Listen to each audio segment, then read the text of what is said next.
ఈ Visakhapatnam cooperative bank Visakhapatnam cooperative bank 110 సంవత్సరాలు పూర్తి చేసుకొని కడప బ్రాంచ్లో 8 సంవత్సరాలు పూర్తి చేసుకుని 9వ సంవత్సరం అడుగుపెట్టి దీని డిపాజిట్లు లోన్లు ఇస్తుంటాం. షేర్ క్యాపిటల్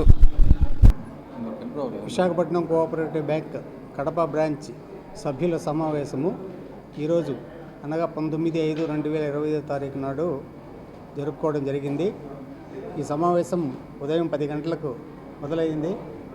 దాదాపుగా 2.5 గంటల పాటు జరిగింది.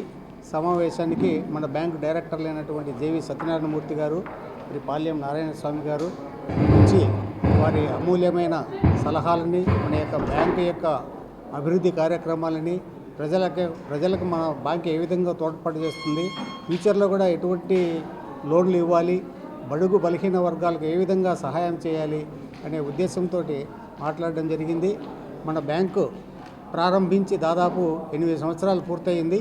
ఇప్పటి వరకు మనము 6.5 కోట్లు డిపాజిట్ల రూపంగాను, 30.50 కోట్లు రుణాల రూపంగాను ఇక్కడ వ్యాపారం చేయగలిగాము.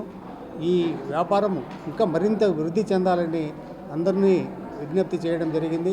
ముఖ్యంగా డిపాజిట్స్ విషయంలో కొంచెం వెనుకబాటుతనం అనేది ఉంది. ఆ విధంగా ఆ దిశలో మనము డిపాజిట్లను కూడా ప్రోత్సహించి రుణాలతో పాటు డిపాజిట్లను కూడా ఎంకరేజ్ చేయవలసిందిగా కోరుతున్నాము. నా పేరు వెంకటేష్, జోనల్ మేనేజర్.